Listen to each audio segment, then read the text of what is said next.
Assalamualaikum warahmatullahi wabarakatuh. Syukur alhamdulillah kehadiran Allah Subhanahu wa taala kita semua dapat berkumpul di sini dalam rangka satu waktu. Yang terhormat Bapak Kepala Sekolah dan Ibu Bapak Guru, rekan sejawat sekalian yang saya hormati dan saya sayangi. Terima kasih atas waktunya sudah disempatkan untuk hadir pada saat ini untuk diseminasi budaya positif dari tugas saya sebagai CGP Angkatan 9 di modul 1.4.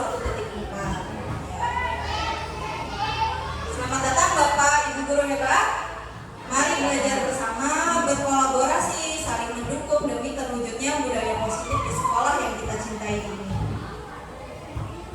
Tujuan pendidikan menurut Ki Hajar Dewantara yaitu adalah menuntun segala kodrat yang ada pada anak-anak agar mereka dapat mencapai keselamatan dan kebahagiaan yang setinggi-tingginya, baik sebagai manusia maupun sebagai anggota masyarakat. Oleh karena itu, pendidik itu hanya dapat menuntun tumbuh atau hidupnya kekuatan kodrat yang ada pada anak-anak agar dapat memperbaiki lakunya, bukan dasarnya, dan tumbuhnya kekuatan kodrat anak. Jadi di sini maksudnya Ki Hajar Dewantara itu menerangkan bahwa kita itu tidak bisa merubah anak, tapi kita hanya menuntun saja. Ibaratnya kalau dulu kita tahunya kan anak itu ibarat kertas putih yang bisa kita tulis semau kita. Ternyata menurut Ki Hajar Dewantara untuk pendidikan yang saat ini arahnya adalah anak itu sudah ada garisnya, ada tipis tapi tulisannya, tinggal kita yang menebalkan. Jadi kita tidak bisa memetakan anak ini harus bisa matematika, anak ini harus bisa seni, karena setiap anak itu unik, punya kepribadian masing-masing. Dan kita sebagai guru tidak boleh menuntut harus bisa di semua bidang atau di semua mata pelajaran. Apa yang ada pada anak itu yang perlu kita gali dan kita kembangkan atau kita potensinya itu kita kita naikkan derajatnya gitu, seperti itu. Selanjutnya, nah materi kita hari ini tentang budaya positif. Apa sih budaya positif itu? Budaya positif di sekolah yaitu nilai dan kebiasaan di sekolah yang berpihak pada murid agar mereka dapat berkembang menjadi pribadi yang kritis, penuh hormat dan bertanggung jawab sesuai dengan profil pelajar Pancasila. Yang kita ketahui bersama, profil pelajar Pancasila itu ada 6. Di antaranya beriman, bertakwa kepada Tuhan Yang Maha Esa, berakhlak mulia, berkebinekaan global, mandiri, gotong royong, bernalar kritis dan kreatif. Ini budaya positif ini yang perlu dikembangkan di sekolah kita harus mencakup profil pelajar Pancasila yang ini. Selanjutnya, konsep utama budaya positif. Jadi ada 7 konsep utama untuk kita mengembangkan budaya positif di sekolah kita. Yang pertama, perubahan paradigma belajar. Yang kedua, disiplin positif. Yang ketiga, motivasi diri manusia. Yang keempat, kebutuhan manusia. Yang kelima, posisi kontrol guru. Keenam, keyakinan kelas. Dan yang ketujuh, segitiga restitusi. Maka izinkan saya untuk menjelaskan satu persatu di antaranya. Yang pertama, perubahan paradigma belajar. Dalam membangun budaya positif, sekolah dapat menyediakan lingkungan yang positif, aman, nyaman agar siswa mampu berpikir, bertindak, dan mencipta dengan merdeka, mandiri, dan bertanggung jawab. Jadi kita itu sebagai guru dan seluruh warga sekolah, baik anak-anak sebagai penjaga sekolah, kita guru ataupun kepala sekolah harus berkolaborasi menciptakan suasana yang aman, nyaman.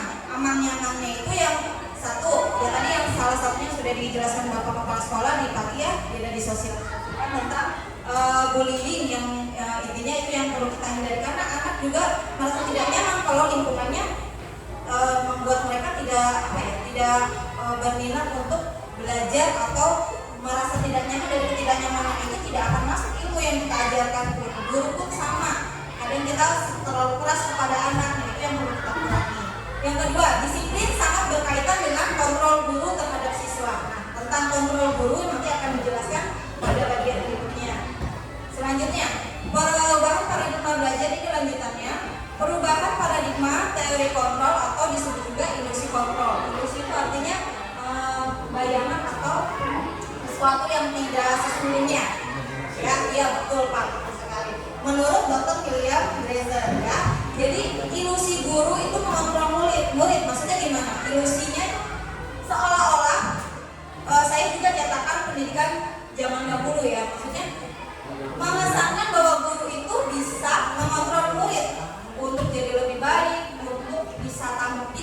Sedangkan pintar itu dalam tanda kutip untuk saat ini, pintar itu tidak hanya di bidang akademik saja, mungkin di bidang olahraga, di bidang seni, yang lainnya gitu ya.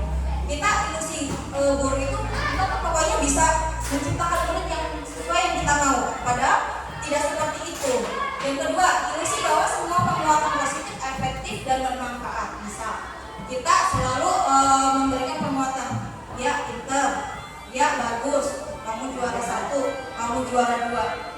Padahal itu adalah ilusi. Maksudnya ilusi gimana? Kemarin juga saya sempat tanya di sana ya, waktu di forum.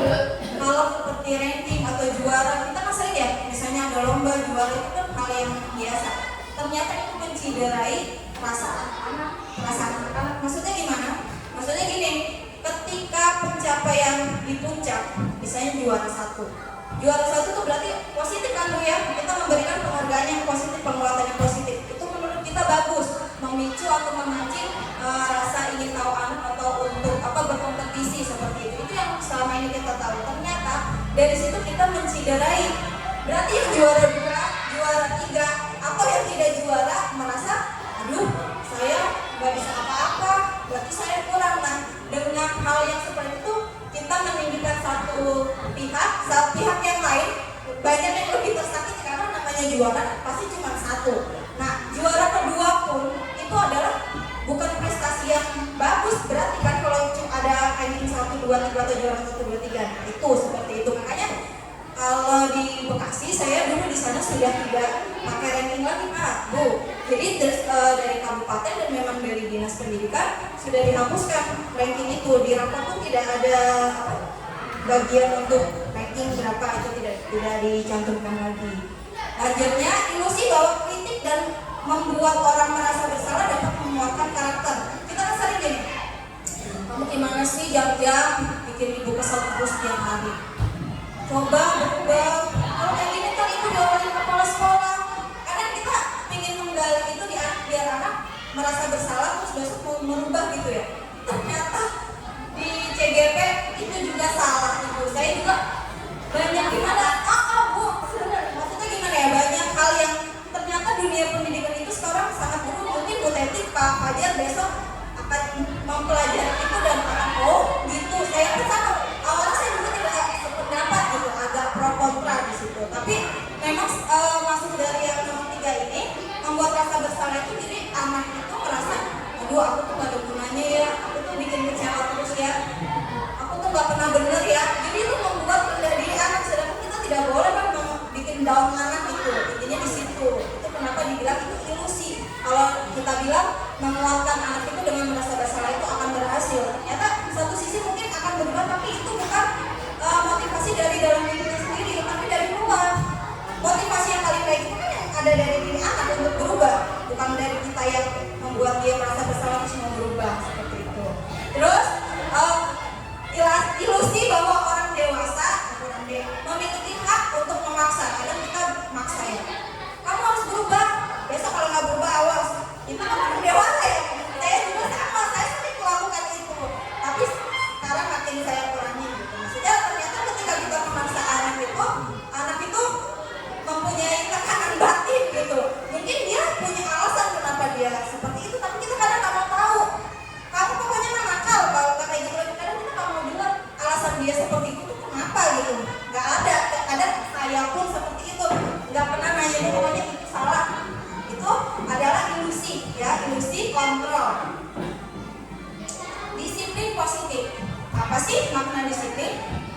Nah, dalam budaya kita disiplin itu punya makna. Makna kata disiplin yaitu sesuatu yang dilakukan seseorang pada orang lain untuk mendapatkan kepatuhan. Kita cenderung menghubungkan kata disiplin dengan ketidaknyamanan. Jadi kalau nggak disiplin itu bikin kita nggak nyaman. Nah, seperti itu. Kalau di budaya kita. Selanjutnya, makna disiplin menurut Ki Hajar Dewantara, di mana ada kemerdekaan, disitulah harus ada disiplin yang kuat. Disiplin bersifat self disiplin, yaitu kita sendiri yang mewajibkan kita dengan sekeras-kerasnya. Tetapi itu sama saja, sebab jika kita tidak cakap melakukan self disiplin, wajiblah penguasaan lain mendisiplinkan kita. Jadi bisa dari luar, tapi cenderungnya mendisiplinkan itu dari dalam diri kita. Kalau kita objeknya anak, berarti anak yang harus disiplin itu munculnya dari dalam diri anak, bukan dari kita. Kita hanya menuntut, yang seperti tadi Ki Hajar Dewantara bilang, kita hanya menuntut disiplin anak. Ini loh yang arah yang baik, ini loh yang gak disiplin kan seperti ini, tapi bukan penghakiman. Itu tuh mau disiplin, itu salah, tapi kita memberikan contoh. Misal kita anak datang terlambat, diomel-omelin. Saya juga kadang-kadang kalau suka terlambat, saya bilang dalam diri saya sendiri, oh berarti sebelum saya ngebut pun saya harus mengkoreksi diri saya sendiri gitu. Karena di belakang juga kita pernah jadi murid ya, ibu juga suka datang, bapaknya juga datang terlambat. Itu mungkin di belakang tapi tidak tersampaikan ke kita gitu. Jadi disiplin itu memang mulai dari diri kita sendiri. Selanjutnya, sebagai pendidik, tujuan kita adalah menciptakan murid yang merdeka. Merdeka itu artinya bukan segala-galanya nggak ada tugas, nggak ada, tapi merdeka ini adalah pikiran, terus pola mereka untuk mengembangkan diri itu merdeka, tidak dikotak-kotakan. Sebenarnya kayak misalnya yang pintar matematika udah dicap, pokoknya ini mah anak yang IQ-nya di atas rata-rata, belum tentu. Mungkin contohnya di kelas saya ya Bu ya, di kelas saya ada secara akademik jauh dibanding yang lain, tapi dia di bidang olahraga jos, di bidang pun sama, mungkin di akademik kurang, tapi di seninya jos. Jadi ketika kita bilang dia juara 1, 2, atau 3, menurut saya tidak adil ketika hanya dilihat dari akademiknya saja seperti itu. Disiplin positif, disiplin positif merupakan salah satu cara penerapan disiplin yang bertujuan untuk menumbuhkan kesadaran serta memberdayakan anak untuk melakukan sesuatu tanpa sogokan, ancaman maupun hukuman. Iya Pak, saya gini, masih punya permen misalnya kayak gitu ya, yang bisa jawab kasih permen, kalau nggak saya punya pulpen atau pensil, beli itu 2 biji atau 3 biji, nanti yang bisa jawab ibu kasih pensil misalnya kayak gitu. Ternyata itu adalah sogokan. Jadi jadi saya dapatkan nih, jadi reward itu salah, penghargaan salah, hukuman juga salah. Jadi intinya, jadi saya jelaskan di sini, kalau reward atau sogokan itu maksudnya gimana? Ketika kita memberikan nih iming-iming, kita dapat hadiah ini, anak itu dia berusaha karena ada hadiahnya. Nah, karena mereka ada yang lebih tuju gitu, itu bukan iya misalnya cepet-cepet kan.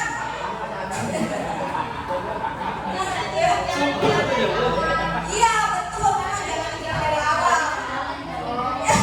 Jadi memang anak-anak gitu motivasinya karena ada yang mau diincar, mau dapat pensil, mau dapat permen, seperti itu. Bukan keinginan untuk misalnya lomba kebersihan, dia membersihkan kelas atau menghias kelas bukan karena emang dari dalam dirinya untuk biar kelasnya itu bersih. Ketika itu tidak tercipta atau tidak muncul dari dalam dirinya sendiri, ya momennya ketika ada lomba kebersihan aja bersihnya.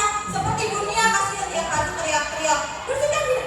Nah itu ketika seperti itu kan hanya dari motivasi dari dunia. Nah itu ketika dunia nggak ada, omongan saya nggak didengerin dunia, beda auranya gitu.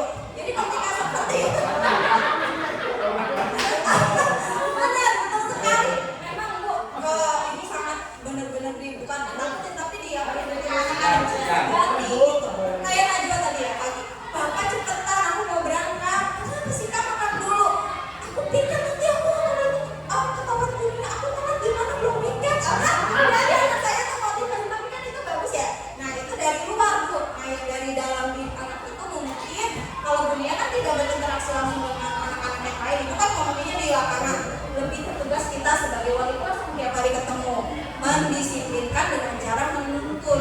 Bukan bilang, kamu ini salah, nggak pernah tidak, bukan gitu, tapi besok datangnya lebih pagi atau gimana. Jadi anak itu punya mindset bersih itu ya emang buat anak itu buat dirinya sendiri, bukan buat dimana kalau dinilai dunia, takut kalau ntar ditegur dunia. Jadi memang itu sulit bagi saya juga. Saya waktu bilang di sana di forum itu sesuatu yang sulit bagi saya gitu. Walaupun sudah ngajar bertahun-tahun, tetap itu kendala kita karena kita tidak bisa mengontrol yang tadi dibilang, tidak bisa mengatur anak gitu. Kita hanya bisa menumbuhkan. Nah, menumbuhkannya itu ya itu dari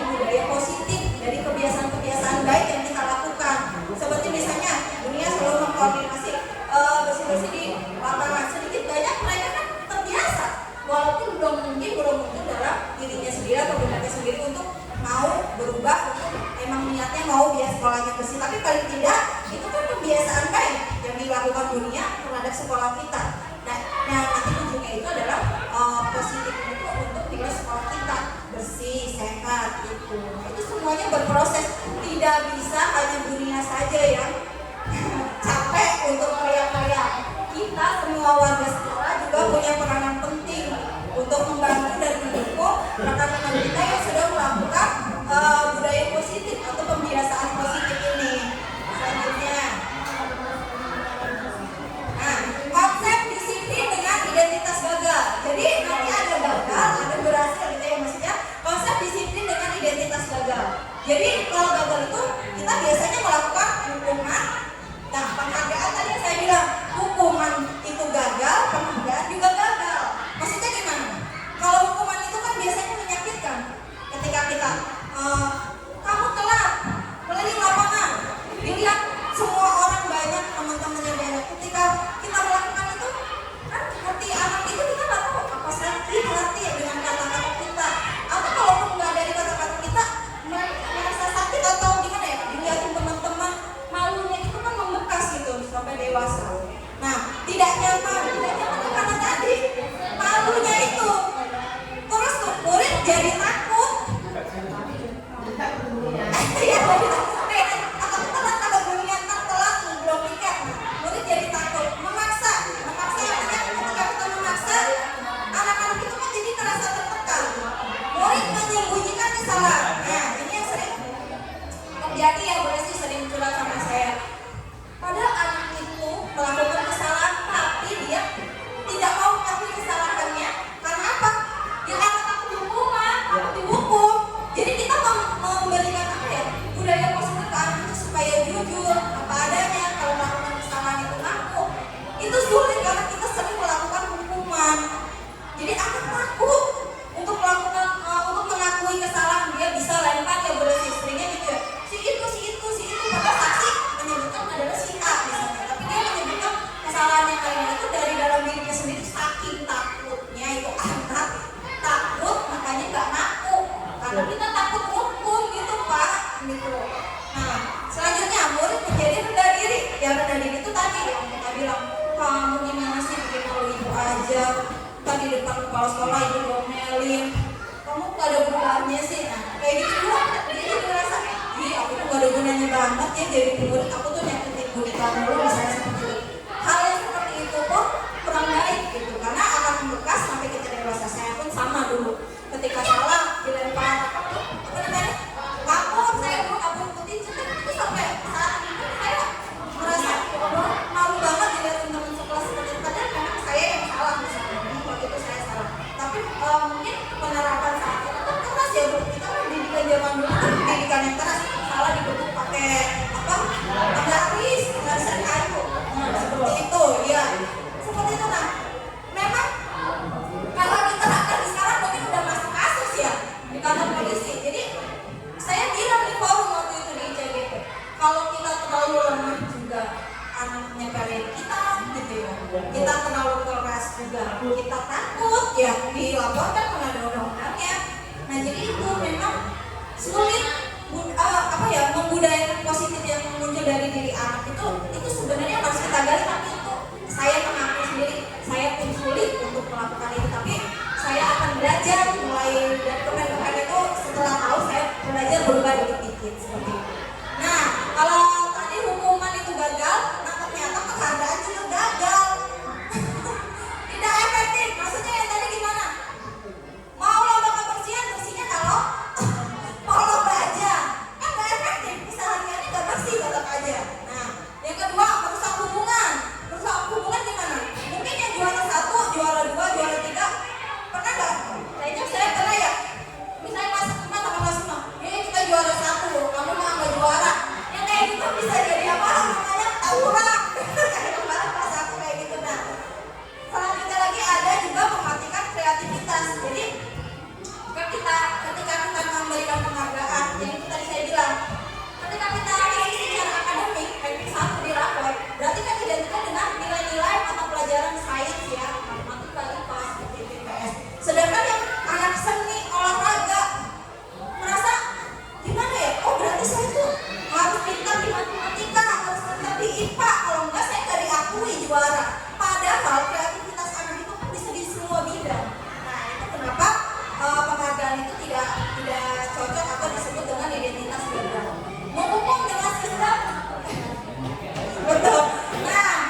berubah, misalnya kayak jam-jam, misalnya sering telat.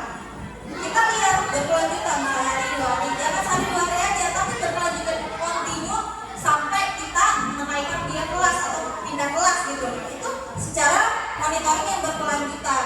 Stimulus respon, jadi memberikan stimulus dan memberikan respon. Murid mematuhi peraturan, ya ketika mematuhi peraturan otomatis dia tidak akan mendapatkan konsekuensi. Ketika dia melanggar peraturan otomatis ada konsekuensi yang harus dijalankan. Nah pilihannya itu konsekuensi itu nggak boleh dari kita, nggak boleh misalnya kamu telah ngomel nyapu misalnya apa bersih kamar mandi, ya itu nggak boleh terucap dari kita tapi dari dalam diri anak sendiri. Kamu maunya apa dan itu kita hargai. Misalnya dia maunya yang gampang-gampang aja, aku nyapu halaman, ya udah kita terima. Nah, itu udah ada bentuk apa ya, dia berusaha untuk memperbaiki diri. Jangan dia gak sadar lah kamu orang tua lakukan kayak gitu kok cuman begitu doang, ibu tambah. Gak boleh kayak gitu. Jadi kita dalam bentuk apapun menyadarkan anak itu jangan dengan kekerasan yang seperti itu, tapi yang timbul dari dalam dirinya sendiri. Terus kehilangan waktu untuk merenungi kesalahan. Ketika kehilangan waktu untuk merenungi kesalahan, jadi konsekuensi itu memberikan ide kepada dirinya sendiri untuk apa sih yang harus saya lakukan. Nah itu untuk merenungi dirinya sendiri seperti apa baiknya. Nah penghargaan yang gimana nih, murid bertanggung jawab untuk perilakunya. Jadi kita lebih menekankan apa yang kita lakukan itu akan kita pertanggungjawabkan. Itu yang lebih kita tekankan ke anak. Jadi ketika kita menekankan itu, anak jadi kayak preventif, tidak pernah kalau aku melakukan itu pikir dua kali untuk melakukan itu atau salah misalnya. Nah itu adalah salah satu identitas sukses. Yang kedua, fokus pada pemecahan masalah. Jadi ketika penghargaan itu untuk memecahkan masalah itu tadi, ketika kita memberikan penghargaan itu tidak dengan tadi hadiah, ucapan yang paling baik itu adalah dengan ucapan buang itu soleh pinter udah matematika itu makasih ya sudah bikin kelas menjadi kondusif. Seperti itu tidak perlu dengan nanti dapat nilai bagus atau apa, karena nilai itu kan yang tadi saya bilang nilai itu ada bersifat abstrak gitu, maksudnya tidak bisa mencirikan anak itu cerdas itu dengan sebuah angka gitu. Kadang berproses itu emang harus kita nilai. Ketika jam-jam berubah menjadi lebih baik itu kan proses. Kadang kita nggak pernah nilai itu gitu. Kadang yang kita lihat cuma dari nilai hasil ulangan, tugas yang berbentuk angka. Sedangkan proses anak untuk menjadi lebih baik itu tidak ada. Sedangkan kalau kita ada pengetahuan, yang nilai pengetahuan ada nilai sikap. Kadang saya pun sendiri nilai sikap itu kadang suka saya abaikan, saya lebih ke cemerlang buku atau ke nilai harian seperti itu. Sebenarnya sikap itu sangat dominan sebenarnya untuk merubah karakter, karena kan sekolah saat ini kan kita pendidikan yang berkarakter. Karakter itu kan bukan didapat dari pintar matematika. Kadang kita melihat anak yang lebih pintar itu kadang gak sopan sama guru, tapi anak yang biasa aja yang secara akademik gak bagus sopannya luar biasa kayak Lipana Ibu Teti ya, Masya Allah. Dan coba Masya Allah itu kan yang seperti itu kan etika perilaku itu kadang kita gak dimasukkan dalam nilai, patokannya hanya angka. Dan orang tua saya memahami, saya pun merasakan ketika kita mensosialisasikan hal tersebut ke orang tua tuh kadang nggak terima karena merasa anaknya nilainya segini, sedangkan si ini nggak pintar ini tapi di sini bagus kok rankingnya naik. Nah seperti itu kadang kita menjelaskan pun karena memang mungkin edukasi mereka sosialisasinya tidak seperti kita guru ya yang sering ada apa istilahnya sosialisasi tentang pendidikan. Mereka jadi di masyarakat itu tetap ranking itu dipantau dari nilai gitu, bukan dari proses. Padahal nggak mungkin saya jelas jam-jam bisa diempat karena misalnya kalau kita masih pakai sistem ranking karena dia berubah yang tadinya bolos dulu atau telat dulu jadi itu, tapi kan nggak bakal diterima gitu ke orang tua itu. Sedangkan itu harus jadi penghargaan sebenarnya, harusnya kan harus dihargai ya usaha yang tadi saya bilang. Terus mau murid menghormati dirinya dan orang lain. Ketika dia bisa memberikan penghargaan terhadap dirinya, artinya apa? Ketika mau melakukan sesuatu, jangan ntar malu, aku ntar dimalu-maluin sama teman, itu kan dia bisa menghargai dirinya sendiri, menjaga agar dia nggak malu-maluin. Salah satunya adalah menghormati dirinya sendiri. Selanjutnya ini menghargai orang lain, yaitu baik teman ataupun guru. Jadi teman aku nanti malu, kasihan nanti teman aku nangis, kalau aku melakukan ini kan Bunika kasihan. Dari kepala sekolah itu jadi bukan dari mulut kita, tapi dari pikiran anak sendiri untuk belajar menghormati dirinya dan orang lain. Teori kontrol, dirinya yang memegang kontrol yang saya bilang tadi. Kita nggak bisa atur anak harus jadi A, B, C. Semua itu muncul dari dalam dirinya. Makanya kontrol terbaik itu adalah kontrol dari dalam dirinya sendiri atau intuisi. Murid bersemangat memperbaiki kesalahan. Itu yang saya bilang tadi. Jadi kita jangan keseringan kita kan, saya juga sering melakukan. Kamu kalau salah ini, sekarang ini kasih hukumannya. Nah, semangat itu memperbaiki kesalahan itu kita buat mulai sekarang untuk anak itu menyadari kesalahannya sendiri untuk berubah sesuai dengan kemampuan dia. Kadang kita memberikan hukuman, dia males-malesan mungkin karena emang dia nggak mampu. Kita misalnya salah, kamu tulis saya salah sampai 100 garis misalnya. Mungkin dia nggak suka nulis, mungkin dia mah pegelan gitu, tangannya suka pegel. Kan itu kan, itu kan nggak sesuatu yang dia suka ya. Mungkin dia gini, karena dia tugas, Bu, aku tugasnya ini aja, Bu, baca di depan kelas. Aku sukanya membaca. Ya udah, membaca apa? Membaca dongeng ya, Bu. Aku ambil bukunya di perpustakaan. Kita jangan bilang nggak boleh kayak gitu. Aku suka itu. Biarkan anak mengekspresikan hukuman itu sebagai penghargaan terhadap dirinya gitu, untuk memperbaiki dirinya sendiri. Selanjutnya, motivasi perilaku manusia. Motivasi merupakan dorongan yang timbul pada diri seseorang secara sadar atau tidak sadar untuk melakukan suatu tindakan dengan tujuan tertentu. Itu motivasi. Kita juga punya motivasi. Bu Teti misalnya melatih anak untuk lomba. Tujuannya motivasinya dia. Nah, itu kan itu dari kita setiap melakukan sesuatu punya tujuan. Gak mungkin kita jalan atau melakukan sesuatu tanpa arah. Gak bisa nyampe-nyampe gitu kalau nggak punya tujuan. Ya, satu, menghindari ketidaknyamanan dan hukuman. Jadi murid itu motivasinya itu menghindari ketidaknyamanan dan hukuman. Murid melakukan disiplin diri karena takut dihukum.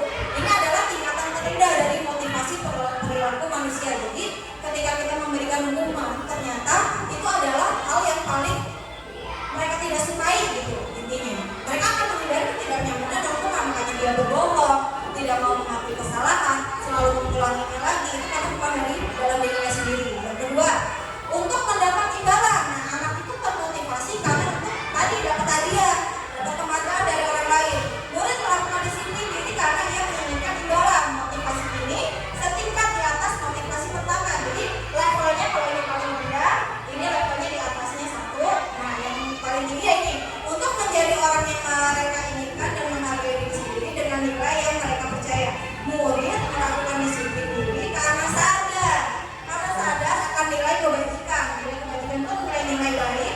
Ya, nilai baik ini adalah motivasi yang akan membuat seseorang memiliki disiplin positif. Jadi disiplin positif itu terbentuk dari dalam dirinya sendiri. Gitu.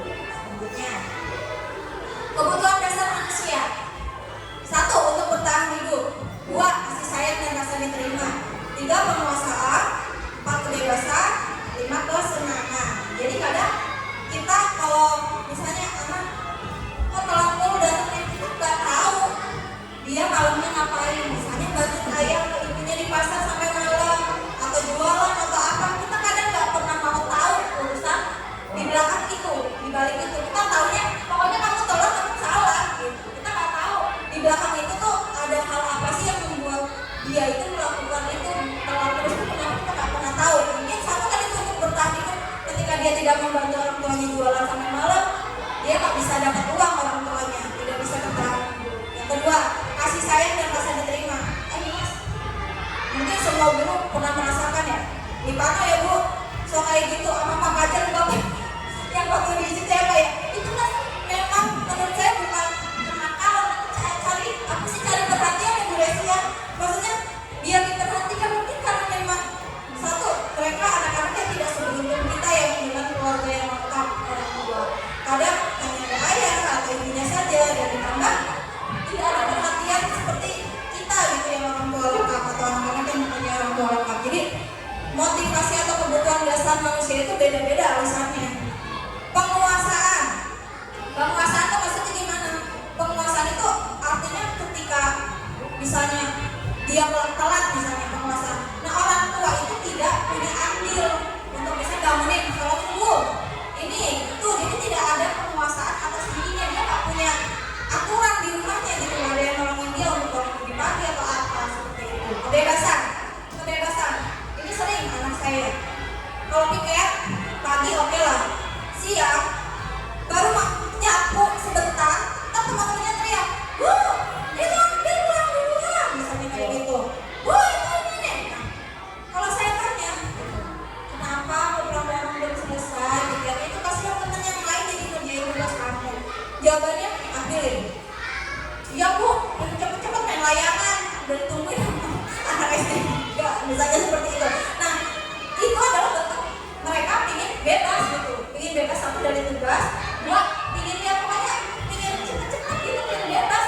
memberikan tugas dulu.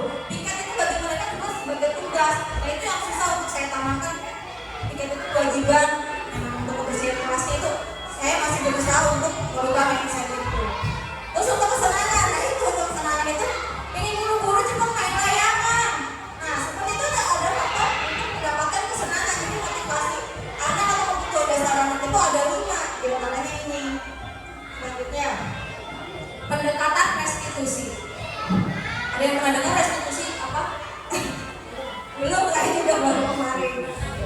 Pengertian restitusi. Restitusi adalah proses menciptakan kondisi bagi murid untuk memperbaiki kesalahan mereka sehingga mereka bisa kembali pada kelompok mereka dengan karakter yang lebih kuat. Ya, jadi restitusi itu adalah suatu cara yang tadinya suasananya tidak kondusif, permusuhan yang terjadi misalnya berantem atau apa. Nah itu bagaimana caranya biar anak itu bisa kembali lagi diterima di teman-temannya. Kadang kan kalau anak itu gini, ih nyebelin dia mah gak usah ditemenin, misalnya kayak gitu. Nah dari seperti itu gimana? Dan untuk memperbaiki kesalahan itu anak harus gimana? Di depan guru itu harus gimana? Nah, itu adalah pengertian dari restitusi. Restitusi itu punya ciri. 1, bukan menembus kesalahan. Jadi bukan menembus kesalahan ketika dia melakukan kesalahan, bukan untuk menembus kamu bayarannya itu hukumannya ini, bukan seperti itu. Memperbaiki hubungan, ya, tawaran dengan paksaan, menuntut untuk melihat ke dalam diri, mencari kebutuhan dasar yang mendasari tindakan, fokus pada karakter bukan tindakan. Nah maksudnya apa ini? Fokus pada karakter bukan tindakan. Jadi apa yang kita tuntun ke anak itu bukan berfokus pada sesuatu yang apa ya, yang muluk-muluk, tapi terbentuknya karakter anak itu akan berubah seperti apa itu terlihat dari prosesnya. Yang terakhir menguatkan dan fokus pada solusi. Jadi menguatkan itu yaitu tadi ya apa-apa itu juga pernah nakal kayak gitu, tapi itu juga mau berubah, kalau kamu gimana kayak gitu. Itu menguatkan. Jadi anak itu tidak disalah-salahin, kamu salah gini misalnya gitu. Nah cara menguatkan itu kadang juga saya pun masih aku gitu, kadang sudah emosi dengan kelakuan anak kayak gitu, tapi ada pinginnya marah gitu ya. Nah ternyata harus dengan menguatkan sesuatu yang negatif kita bikin jadi positif, itu juga merangkaikan aja luar biasa bagi saya untuk dapat mempraktekannya gitu. Dan fokus pada solusi. Jadi ketika anak melakukan kesalahan itu kita bukan fokus pada hukumannya biar anak itu kapok biar apa, tapi pada solusinya. Solusi untuk merubah karakter anak, sifat anak, terus tindakan mereka tuh secara proses itu kita lihat seperti itu. Nah, ini ada perbedaan dari hukuman, konsekuensi dan restitusi. Jadi kalau di level hukuman itu yang paling jelek, yang paling kita hindari sebagai guru untuk dilakukan itu hukuman. Yang masih mendingan itu adanya namanya konsekuensi. Nah yang paling baik namanya adalah restitusi. Ini contoh kasusnya adalah murid yang tidak mengerjakan PR. Murid yang tidak mengerjakan PR. Kalau kita kasih hukuman, guru apa sih yang akan melakukan apa? Guru akan menghukum berdiri di depan kelas atau menulis di buku tulis berjanji tidak lupa mengerjakan PR sebanyak 100 kali. Ini hukuman nih untuk kasus murid yang tidak mengerjakan PR. Atau guru marah, ngomel-ngomel aja kayak saya juga suka begitu. Guru marah dan murid menjadi takut, jadi takut untuk mengakui kesalahan. Ini adalah bentuk perilaku kita sebagai guru yang harus sangat dihindari, gitu, mulai dari sekarang. Yang kedua, yang levelnya masih lebih baik itu konsekuensi. Itu guru memberi konsekuensi untuk mengerjakan PR pada jam istirahat. Maksudnya misalnya pagi tugas dikumpulin, kok si A, B, kamu yaudah nggak apa-apa, bukan marah, tapi kerjain nanti pas jam istirahat. Ini adalah level yang lebih baik. Guru tegas dan siswa menghormati itu. Ketika guru memberikan ketegasan, siswa menjadi hormat. Tegasnya itu ya itu tadi dengan tidak memberikan hukuman, tapi memberikan konsekuensi atas apa yang sudah dia lakukan. Nah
dari budaya seperti itu, insya Allah anak juga akan berani untuk meminta maaf atau mengakui kesalahannya. Selanjutnya, 5 posisi kontrol guru. Jadi kita sebagai guru itu ada 5 posisi. Saya sih paling sering ini dulu. Nah, menghukum itu bodo amat, kamu nggak tahu kesalahannya, pokoknya kamu kan bikin salah, itu nggak mau tahu alasan kamu apa, pokoknya kamu bisa. Saya sering melakukan ini ke kamu. Sedangkan ini adalah perkara rendah yang harus kita hindari sebagai guru. Yang kedua itu membuat merasa bersalah, yang tadi sudah kita bahas. Kedua sebagai teman, misal gini, sebagai teman itu. Yang jam, kok telat lagi, itu sepatunya kok warna merah, harusnya warna apa? Aku olahraga bu, jadi pakai ini dulu, terus bawa gantinya nggak yang warna hitam? Enggak bu. Terus, misalnya saya kenal sama mamanya, saya memposisikan biar orang tuanya nggak sakit hati, misalnya kita ada ngobrol seperti itu ya. Ya udah nggak apa-apa, tapi udah jangan keluar kelas ya, ntar ditinggalin aja, ntar ketahuan kepala sekolah apa ketahuan guru lain, ntar ibu yang marah. Jadi kita melindungi anak merasa nyaman, tapi dia tidak ada efek buat apa ya? Salah, betul apa benar. Jadi itu sebagai teman. Senang anak sudah kita sebagai teman kalau kayak gitu. Besok lagi gampang jadi sama bapak anak, temannya mama aku juga merasanya jadi temannya mereka bisa. Nah itu adalah suatu kelemahan juga. Satu level di atasnya adalah pemantau. Pemantau itu misalnya saya melihat jam-jam kemarin pakai sepatu merah, saya memantau. Besokannya, kok pakai sepatunya kuning? Besoknya lagi kok pakai sepatunya biru? Nah, ketika kita memantau anak, itu adalah kita sebagai pemantau. Jadi ketika anak ditanya terus, itu akan efeknya apa? Jadi aku anak malu, ditanya malu, besok pakai sepatunya hitam ah. Nah, ini kan bukan hukuman, bukan pulang sana ganti sepatunya warna hitam. Nah, seperti itu. Jadi dengan kita memantau, kita menanyakan kenapa masih pakai sepatu yang tidak hitam, itu membuat anak lelah, mungkin dia capek juga ditanya dulu, habis itu udah pakai sepatu hitam. Jadi muncul dari dalam dirinya sendiri, bukan kita yang nyuruh pulang berarti sepatunya warna hitam. Nah, seperti itu. Nah yang paling baik adalah posisi itu kita sebagai manajer. Artinya kita itu mengatur anak, termasuk memantau, termasuk memberikan arahan, itu ada di manajer. Nah, seperti apa? Nah, ini kalau sebagai penghukum nih tadi, kamu selalu saja datang terlambat. Nah, kalimat itu yang intinya menyakiti anak gitu. Apalagi di depan umum atau di depan teman-temannya di kelas. Pasti kamu paling terakhir datangnya. 2. Membuat merasa bersalah. Kamu ini bagaimana ya? Kamu sudah janji dengan ibu tidak akan datang terlambat lagi. Kamu ini kenapa ya senang sekali mengecewakan ibu? Ibu benar-benar kecewa sekali. Itu membuat rasa bersalah. Ketiga, sebagai teman, ya sudah, kali ini gak apa-apa, udah sana dulu. Nah, kita sebagai teman kita melindungi, gitu kan? 4. Kita sebagai pemantau, peraturannya apa jam-jam? Kita tanya lagi ke anak, peraturannya gimana? Biar dia juga ingat, oh iya, jadi peraturan saya melanggar peraturan yang ini ya. Itu adalah konfirmasi, bentuk konfirmasi. Apa yang telah kamu lakukan? Itu sebuah pertanyaan juga untuk memantau. Sanksi atau konsekuensi apa yang kamu lakukan untuk memperbaikinya? Itu adalah kita sebagai pemantau. Kayak sebagai manajer gimana? Apakah kamu mengetahui kesalahanmu? Bagaimana kamu akan memperbaiki masalah?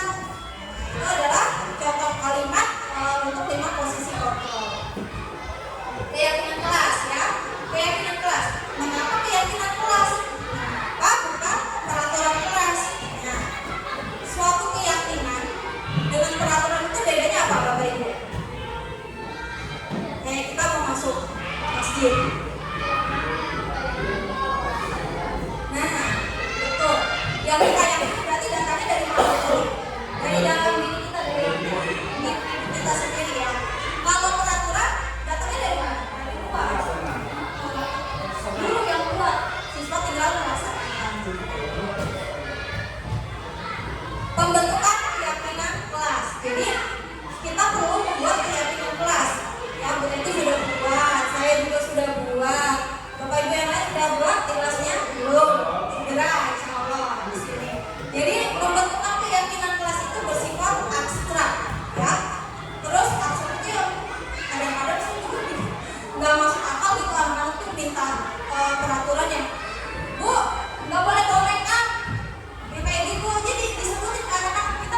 panjang kayak undang-undang kayak pasal ya. Terus selanjutnya sesuai dengan kondisi kelas dan sekolah. Jadi kita disesuaikan dengan kondisi kelas kita, tidak mengada-ngada. Semua warga kelas dan warga sekolah dilibatkan saat membuat keyakinan kelas. Jadi ini adalah komitmen bersama antara kamu dan ibu sebagai guru, kamu sebagai murid. Jadi ketika dilibatkan semua, mereka merasa saling memiliki. Oh, itu kan opsi saya waktu itu, ketika saya melakukan itu ya ada konsekuensinya. Oh, saya harus berubah. Itu datangnya dari dirinya sendiri. Jadi kalau sekarang misalnya yang langsung berjanjian ya, ngebully si Naya apa ya, video apa ya, coba kamu melanggar keyakinan kelas nomor berapa, misalnya kayak gitu. Aku melanggar keyakinan kelas nomor 3, Bu. Coba dibaca, menolak segala bentuk bullying di lingkungan sekolah karena teman adalah keluarga. Terus dia diam aja, udah tahu iya. Terus janjinya gimana? Janji gini, walaupun janji besok kurang lagi, tapi kan paling nggak itu ada kesadaran, tapi semakin sedikit berkurang walaupun belum progresnya belum bagus banget. Tetap dia mengkomentar apa aja di komentar. Aling belum mandi lah atau apa ada.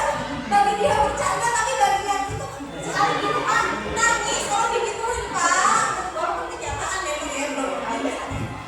Masya Allah, Pak Ibu. Kalau itu ini jangan nangis, itu benar atau enggak? Memang benar. Anak-anak ketawa, ketika itu suasana jadi apa ya? Enggak lagi yang tadi menunjukkan udah jadi enggak gitu. Maksudnya sedikit banyak agak berubah. Astagfirullahaladzim. Jadi memang semua itu berproses gitu. Nah ini adalah waktu saya bikin keyakinan kelas. Bikin apa ya? Mereka bilang ini apa yang iya itu tulisan anak-anak Pak. Dan poin-poin itu dari 23 kita ambil, kesepakatannya 6 yang kita ambil. Jadi tidak semuanya. Karena kan ada yang sama gitu kan. Jadi mereka sendiri yang buat, mereka yang terlibat, dan mereka pada tahu kan konsekuensi. Bisa Pak. Nah itu adalah proses dari pembentukan keyakinan kelas. Jadi nggak yang dibuat semata-mata dari kita gitu, bukan. Selanjutnya, nah ini segitiga restitusi. Segitiga restitusi itu adalah tahapan-tahapan ketika kita menangani anak yang berkasus. 1, kita harus menstabilkan identitas. Kita semua akan melakukan hal terbaik yang kita lakukan, menstabilkan identitas. Yang kedua, validasi tindakan yang salah.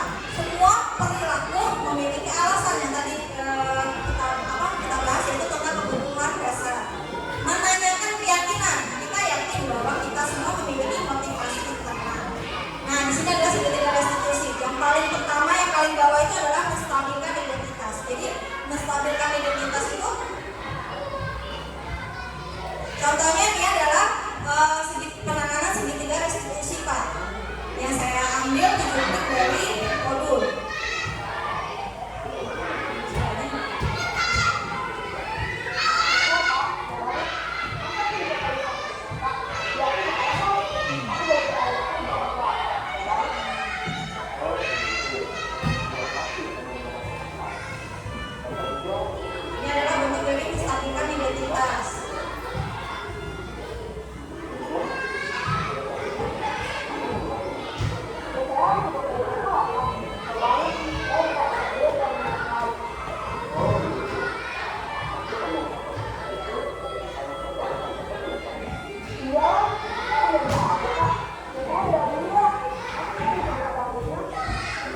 gitu ya mulai dari sekarang. Adalah bentuk yang sangat sempurna kalau saya jadi guru seperti itu, subhanallah gitu ya. Dengan tingkat kesalahan anak kecil kita kayaknya udah emosi, udah kesel aja bawaannya. Gak mungkin kita bawaannya langsung apa itu nggak masalah gitu. Aduh saya mau itu, tapi ya itu Bu. Jadi dari materi 1.4 ini modul budaya positif yang harus kita terapkan di sekolah, ternyata memang harus kita rubah polanya gitu untuk lebih humanis ke anak-anak, karena memang ini cocok sekali dengan undang-undang yang sekarang yang suka dimanfaatkan orang tua untuk menyerang kita sebagai guru. Kita kasar sedikit atau kita mengingatkan anak sedikit aja dengan kata-kata orang tua nggak terima. Banyak kejadian kan ya sampai di ketapel atau apa, guru dilaporkan atau sebagainya macam. Iya itu. Jadi ini lebih ke arah kita memanusiakan manusia atau lebih humanis lagi.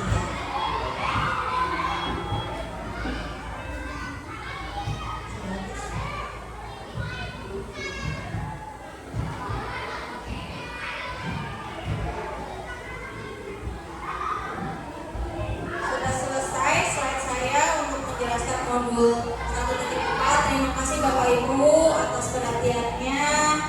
Ada yang mau bertanya? Oh ya, Bu Resi, gimana Bu Resi?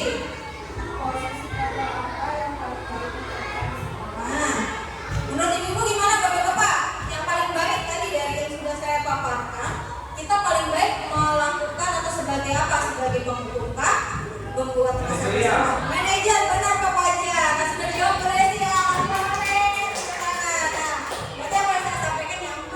Alhamdulillah gitu ya. Ya betul Bu Resi, jadi yang paling baik itu adalah manajer. Kita berlaku sebagai menanyakan dulu, menstabilkan dulu. Kita tahu dulu alasannya. Terus kita bisa memahami, oh iya ibu tahu rasanya jadi kamu. Terus melanjutkan dengan memberikan solusi, motivasi dari dalam diri anak sendiri. Apa yang bisa kamu lakukan untuk berubah? Itu adalah yang terbaik dari posisi kontrol manajer. Selanjutnya lagi Bu Ina. Waalaikumsalam warahmatullahi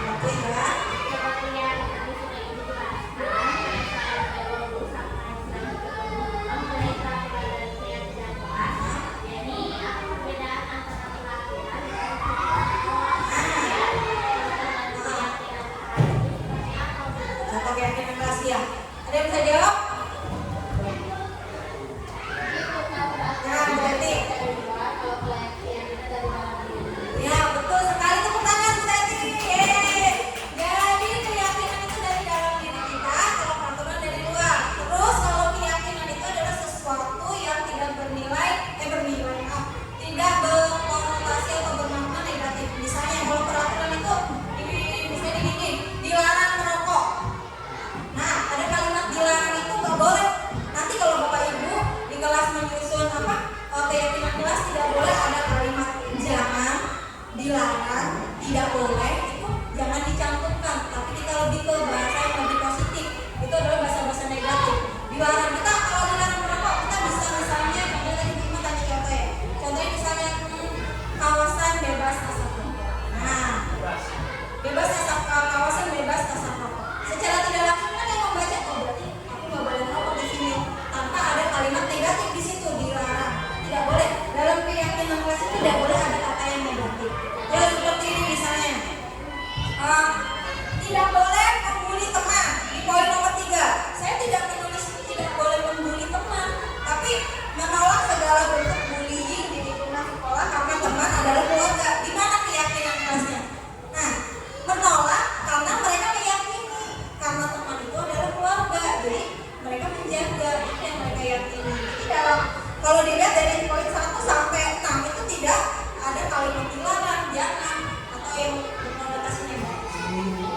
Ada lagi yang mau nanya? Pak Imam, gimana Pak Imam? Waalaikumsalam warahmatullahi wabarakatuh. Gimana Pak Imam? Ya? Iya, sudah mengakui. Kasus yang membuat masa bersalah.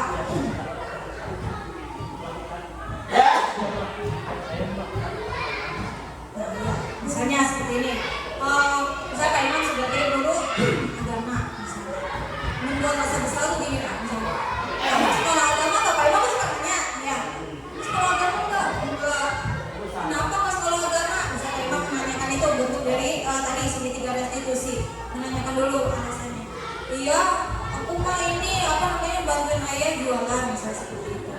ih kamu mah jangan bantuin jualan mulu, memang juga penting, tapi ibadah juga penting. Kalau misalnya kamu nggak sekolah agama nanti dosa lo, nggak dosa misalnya nggak dapet pahala lo. Jadi mereka merasa bersalah, oh iya ya.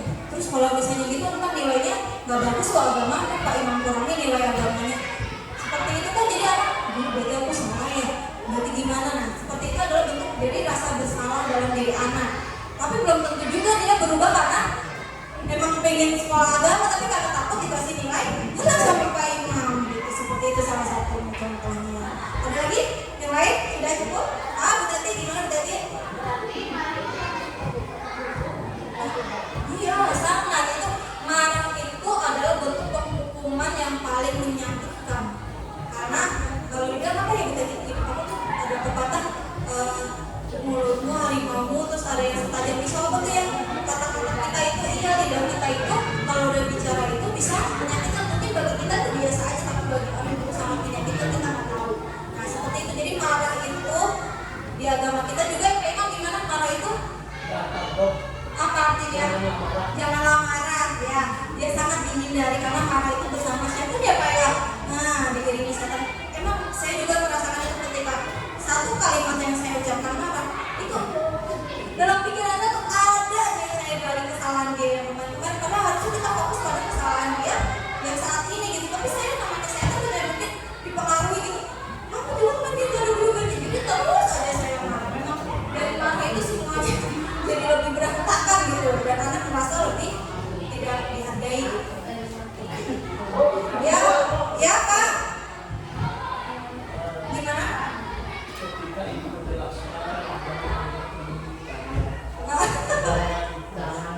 Restitusi itu tadi adalah proses 3 proses itu. Iya. Sama. Ya, gimana Pak Ilham?